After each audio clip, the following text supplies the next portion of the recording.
ஜோதியே வாழ்க, உள்ளம் நிறைந்தோனே வாழ்க, நீங்காதொருவனே வாழ்க,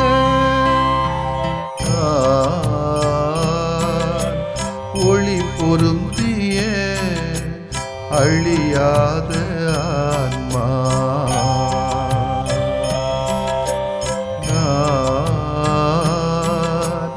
ஒளி பொருந்திய அழியாத ஆன்மா,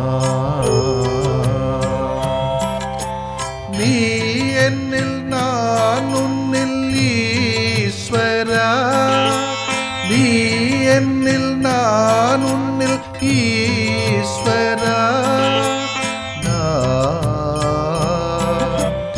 ஒளி பொருந்திய அழியாத ஆன்மா,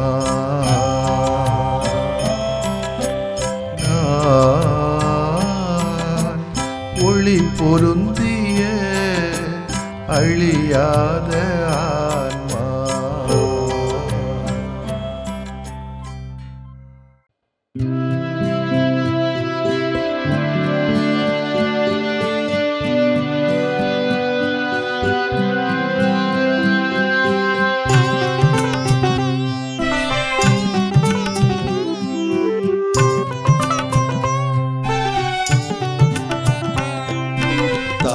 வயிற்றில் என்னை அழைத்தாய், தரணியின் தனி பெரும் பணிக்காய், தகுதியில்லா என்னை தேர்ந்தெடுத்தாய், இறை இரக்கத்தில் மலரும் அர்ப்பணப்பூவாய், வந்தேன் வந்தேன் இறைவா,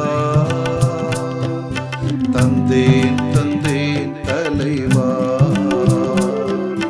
வந்தேன் வந்தேன் இறைவா, தந்தேன் தந்தேன் தலைவா.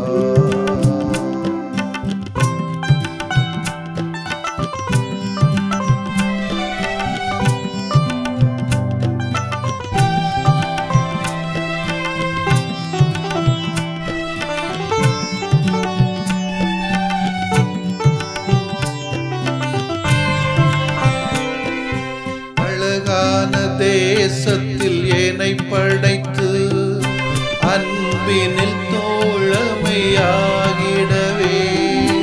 ஆவியால் ஆட்கொண்டு அருள் பொழிந்து கண்ணீரை துடைக்கும் கரமாகவே, நிலையான உம்மை பின்தொடர நீங்காமல் நிதமும் நிழலானேனே, நிலையான உம்மை பின்தொடர நீங்காமல் நிதமும் நிழலானேனே, மனித மனங்கள் மகிழ்வாக மனதிலே இரக்கம் மலர, தந்தேன் தந்தேன் இறைவா,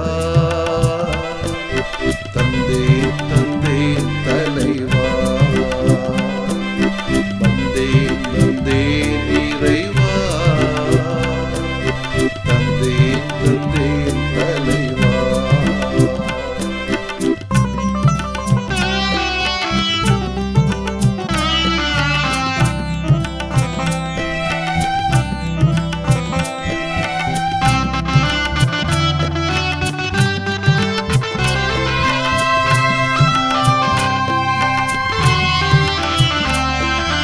நாவினில் வார்த்தை நீ விதைத்து நம்பிக்கை வாழ்வை வளர்த்திடவே, எளியோரின் பணிக்காய் என்னை பணித்து ஏங்கிடும் ஏற்றம் கண்டிடவே, இறையே உமை போல் நிறைவாகவே இணையில்லா அன்பை பகிர்வேனே, இறையே உமை போல் நிறைவாகவே இணையில்லா அன்பை பகிர்வேனே, பணியினில் உள்ளம் நிறைவாக மாறினில் சான்று பகர வந்தேன் வந்தேன் இறைவா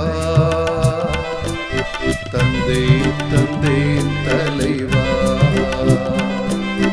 வந்தேன் வந்தேன் இறைவா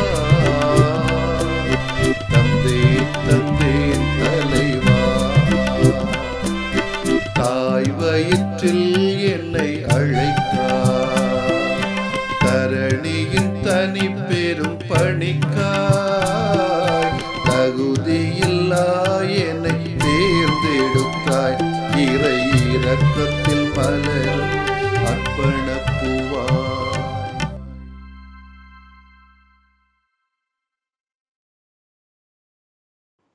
மத்தேயு எழுதிய நற்செய்தி அலகு 10 இறை சொற்றொடர்கள் 1 முதல் 7 முடிய. அக்காலத்தில் இயேசு தம் சீடர் 12 தம்மிடம் வரவழைத்தார். தீய ஆவிகளை ஓட்டவும் நோய் நொடிகளை குணமாக்கவும் அவர்களுக்கு அதிகாரம் அளித்தார்.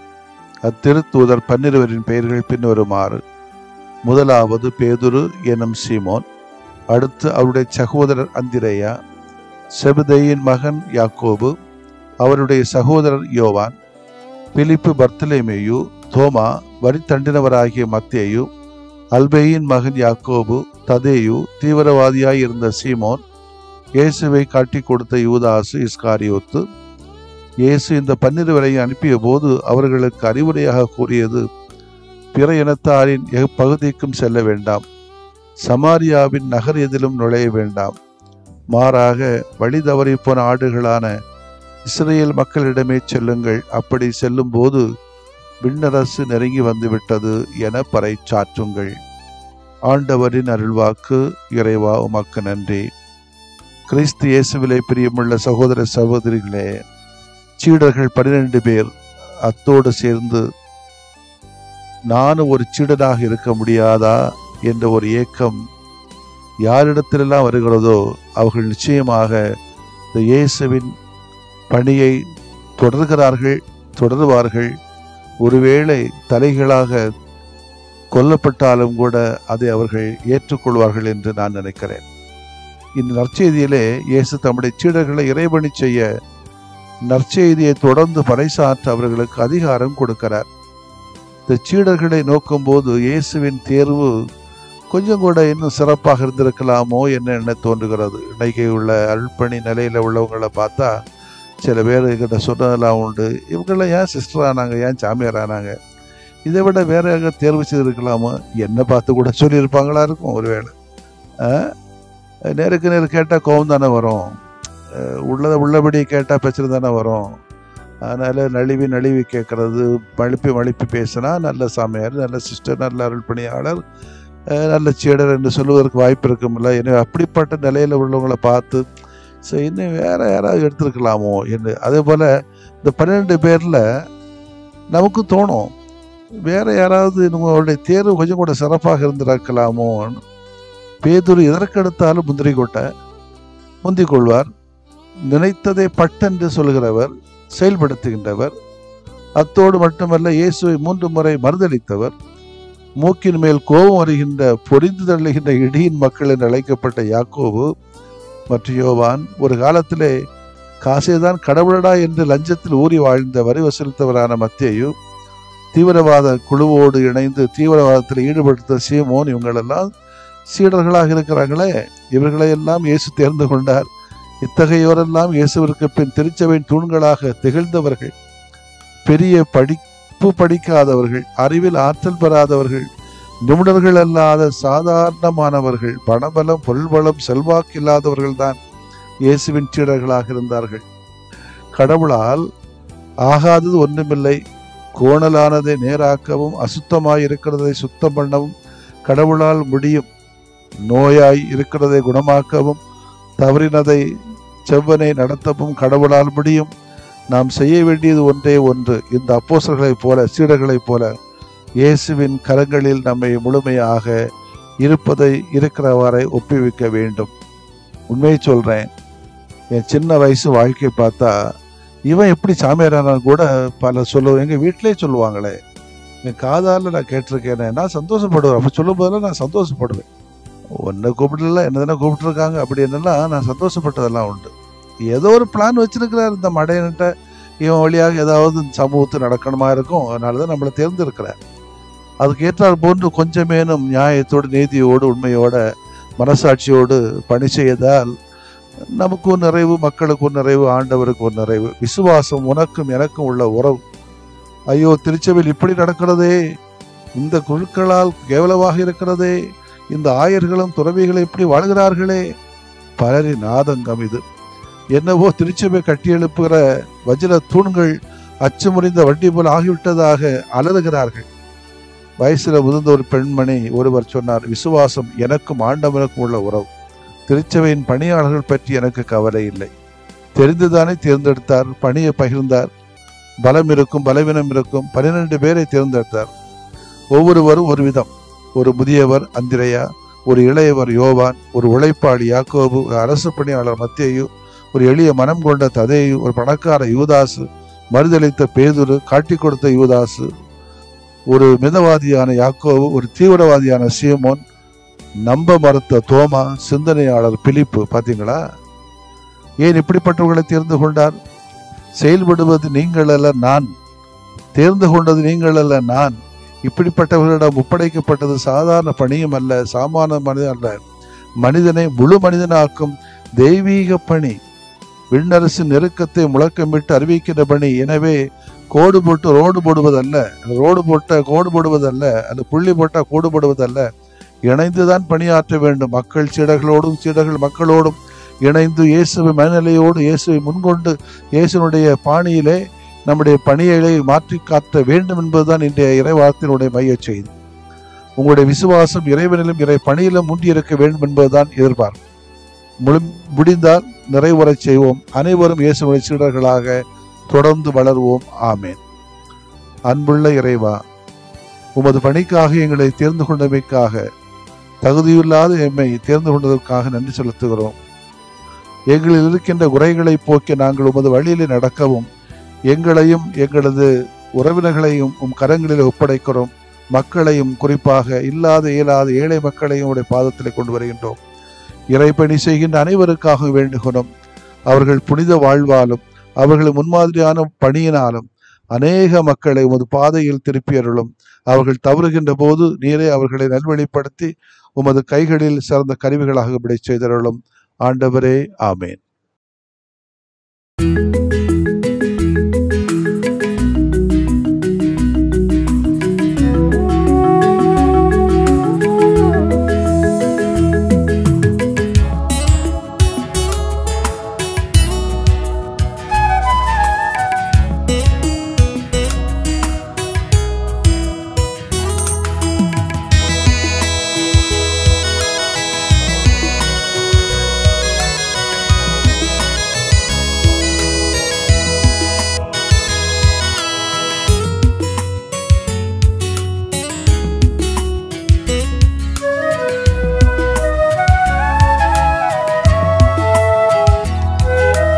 ஒரு வார்த்தை சொன்னாலே நலமாகுமே, மனம் இறங்கும் ஆண்டவரே.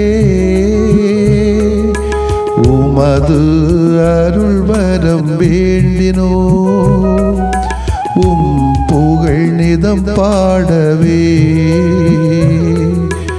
உமது அருள் வரம் வேண்டினோ, உம் புகழ் நிதம் பாடவே.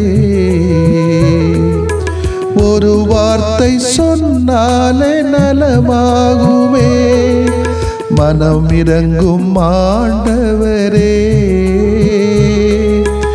உமது அருள் வரம் வேண்டினோ, உம் புகழ் நிதம் பாடவே.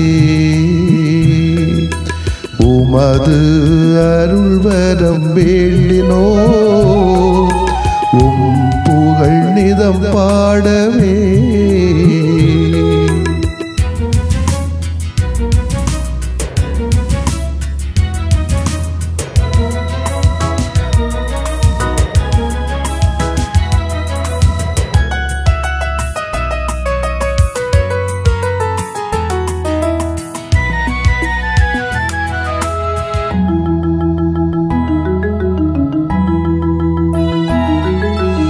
கொடும் நோயின் பிணி நீக்கி நலம் தாருமே மனம் இறங்கும் ஆண்டவரே கடன் தொல்லை சுமை நீக்கி உடன் வாருமே மனம் இறங்கும் ஆண்டவரே கொடும் நோயின் பிணி நீக்கி நலம் தாருமே மனம் இறங்கும் ஆண்டவரே கடன் தொல்லை சுமை நீக்கி உடன் வாருமே மனம் இறங்கும் ஆண்டவரே உறவிழந்து போனாலும் மனம் சோர்ந்து போனாலும் உறவிழந்து போனாலும் மனம் சோர்ந்து போனாலும் உடனிருந்து பலம் தாருமே மனம் இறங்கும் மனம் இறங்கும் மனம் இறங்கும் ஆண்டவரே ஒரு வார்த்தை சொன்னாலே நலமாகுமே மனம் இறங்கும் ஆண்டவரே உமது அருள் வரம் வேண்டினோ புகழ் நிதம் பாடவே உமது அருள் வரம் வேண்டினோ புகழ் நிதம் பாடவே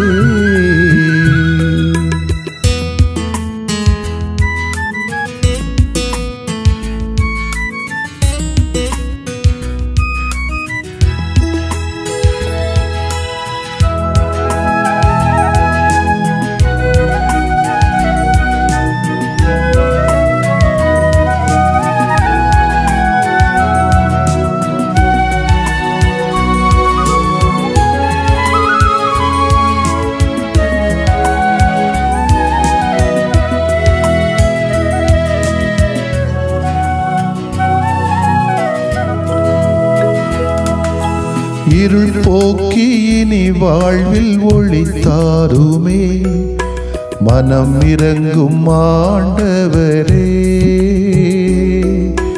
கண்ணீரின் நேரத்தில் தாயாகவே மனம் இறங்கும் ஆண்டவரே இருள் போக்கி இனி வாழ்வில் ஒளி தாருமே மனம் இறங்கும் ஆண்டவரே கண்ணீரின் நேரத்தில் தாயாகவே மனம் இறங்கும் ஆண்டவரே உயிரில்லா வாழ்வினிலே உயிர் தந்த தெய்வம் நீ உயிரில்லா வாழ்வினிலே உயிர் தந்த தெய்வம் நீ துயர் போக்கி துணையாக வா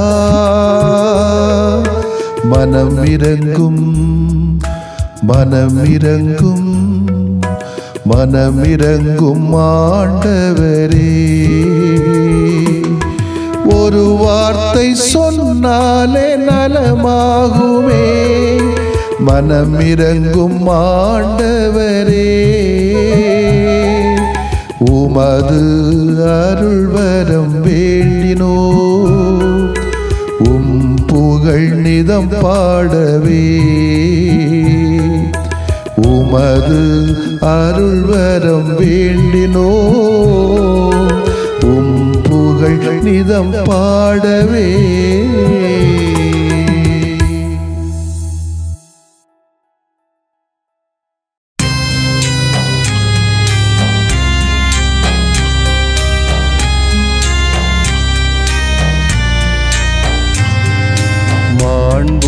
மாண்புயரிவருள் அடையாளத்தை தாழ்ந்து பணிந்து ஆராதிப்போ பழைய நியம முறைகள் அனைத்தும் இனி மறைந்து முடிவு பெறுக புதிய நியம முறைகள் வருக புலன்களாலே மனிதன் இதனை அறிய இயலா குறைகள் நீக்க நம்பிக்கையின் உதவி பெறுக.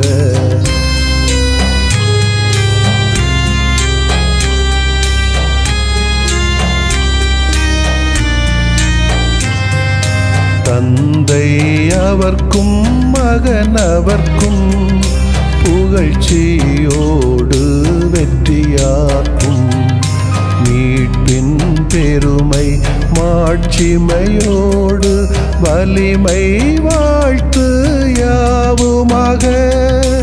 இருவரிடமாய் வருகின்றவராம் தூய ஆவியானவர்க்கும் அளவில்லாத சமப்புகழ்ச்சி என்றுமே உண்டாகுக. ஆமென்.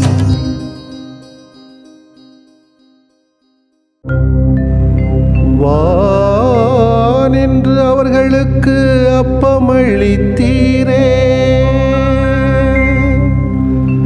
இனிமையெல்லாம் தன்னகத்தில் கொண்ட அப்பம் இதுவே.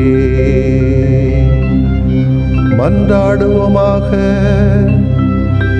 இறைவா, இந்த வியப்புக்குரிய அருள்விடையாளத்திலே உம்முடைய பாடுகளின் நினைவு எங்களுக்கு விட்டு சென்றீ. உம் திருவுடல் திருரத்தமாகியவற்றின் தூய மறைவருளை வணங்கும் நாங்கள்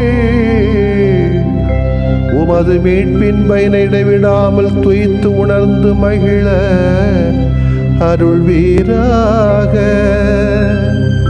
தந்தையாகிய இறைவனோடும் தூய ஆவியாரின் ஒன்றிப்பில் இறைவனா என்றென்றும் வாழ்ந்து ஆட்சி செய்கின்ற உம்மை மன்றாடுகிறோம்.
மகிழ்ச்சி நிறை பாடலோடு ஆடுவோம், புகழ்ச்சி பலி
நிலையான புகழுக்குரிய